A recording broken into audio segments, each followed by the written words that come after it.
যে জাতীয় নির্বাচন হচ্ছে সিদ্ধান্তকারী নির্বাচন, জাতির ভাগ্য নিয়ন্ত্রণের নির্বাচন। এর আগে যদি স্থানীয় সরকারের নির্বাচন হয়, যেটা নিয়ে এখন পাবলিক সাফারিং হিউজ, আপনারা জানেন যে একমাত্র ইউনিয়ন পরিষদ ছাড়া স্থানীয় সরকারের আর কোনো স্তর এখন কার্যকর নেই। এতে জনগণ খুবই কষ্ট পাচ্ছে এবং ক্ষতিগ্রস্ত হচ্ছে। এই নির্বাচনটা আগে হওয়ার দাবি আমাদের আছে। এই নির্বাচনের মধ্য দিয়ে নির্বাচন কমিশনের সক্ষমতা এবং সদিচ্ছা দুইটারই প্রমাণ পাওয়া যাবে ইনশাআল্লাহ। নির্বাচনের টাইমলাইন, রোডম্যাপ, স্কেডিউল, এই তিনটার ব্যাপারে ইতিমধ্যেই আমরা আমাদের বক্তব্য স্পষ্ট করেছি। আমরা কিছু জিনিস না হলে তো সুষ্ঠু একটা নির্বাচন কোনোভাবেই প্রত্যাশা করা যায় না।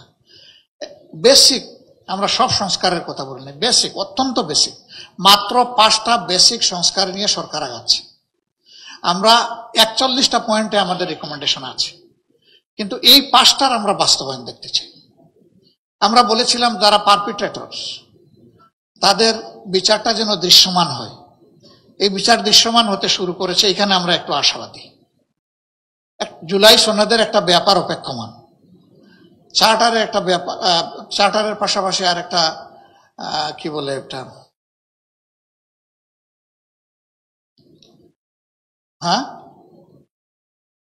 ডিক্লারেশন, যেটাতে এখন কাজ করতেছে আমাদের ঐক্যমত্য কমিশন। এগুলা শেষ করে আমরা আশা করতেছি জুলাই মাসে যদি তারা শেষ করতে পারেন, তাহলে এই বিপ্লবের বছর পুরার সাথে সাথেই এই কাজগুলো সম্পন্ন করা সম্ভব। এই কাজগুলো সম্পন্ন করার পাশাপাশি আরো 2টা গুরুত্বপূর্ণ কাজ রয়ে গেছে।